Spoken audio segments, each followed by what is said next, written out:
Hey everyone, my name is Tyler and welcome to Draw and Talk, and today we're going to be talking about why I am scared of reading One Piece and why I believe many new readers of manga are scared of it as well. And while I talk about this, I'm also going to be drawing a panel from my manga, The Girl with the Mega Fists.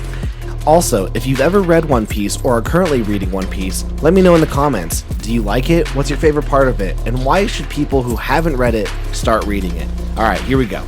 Draw and Talk! Whenever you get into a new hobby or community, the typical question is, where do I start? And that's pretty easy to do. If it's a TV show per se, like Grey's Anatomy or Brooklyn Nine-Nine, you would just say, start at Season 1, Episode 1. And that's easy to do when choosing a manga title as well.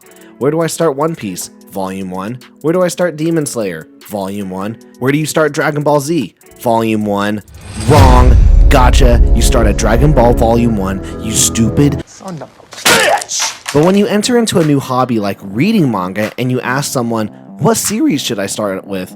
That's when you open the floodgates. Okay, where do I start? Luckily, manga has a ton of awesome series, and there's one out there for everyone. Whenever people ask me, what manga should I start reading, I try to always suggest The Promised Neverland, because that is my favorite manga to this day, and that discussion is for another video. And it's pretty easy to suggest manga. Do you like horror? Try out Uzumaki or anything by Junji Ito.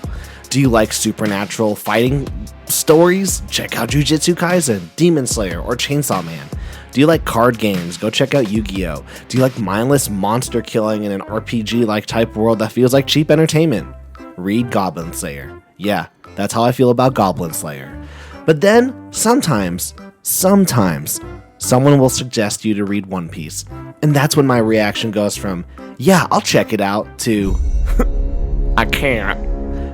And here's the thing, One Piece is just overwhelming, regardless if you try to start the manga or watch the anime.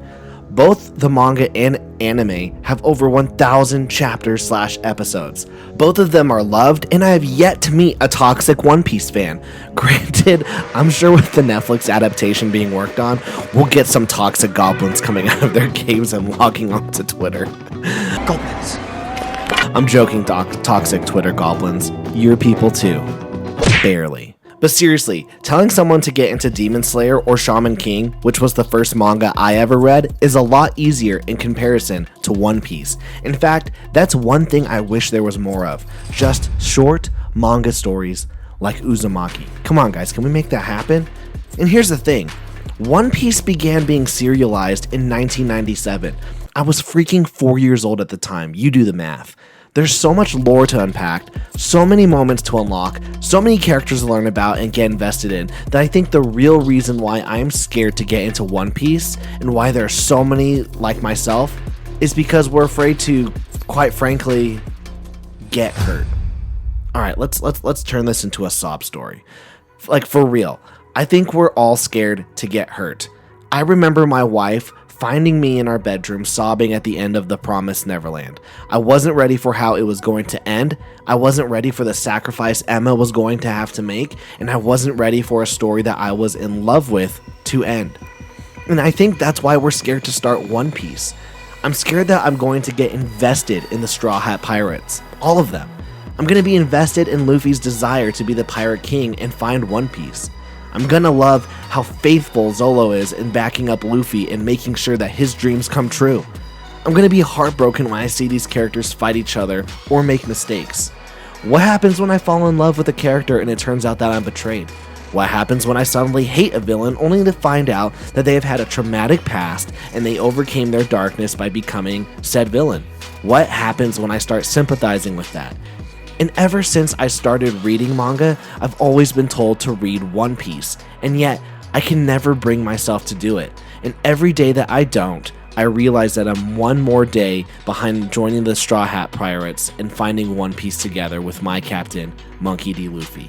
So, with all that being said, today I'm going to start reading One Piece, and fingers crossed that I A, like it, and B, make it a habit of reading, because I've got over a freaking 1,000 chapters to get through. That's a lot. That's a lot.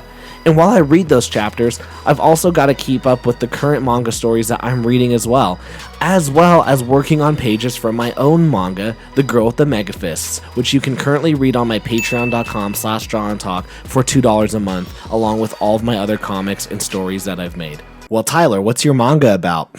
I'm glad you asked. Go follow the story of Eliana, who has been chosen by the gods to wield the Mega Fist and protect Earth, while figuring out which twin brother she should love and take to Earth with. So guys, thank you guys so much for watching. Remember to smash that like button, smash that subscribe button. Remember, in the comments, let me know, have you read One Piece? Do you like reading One Piece? What's your favorite part of One Piece? And why should people who have never read One Piece read One Piece? Once again, thank you guys for watching. You guys have a great day. Peace.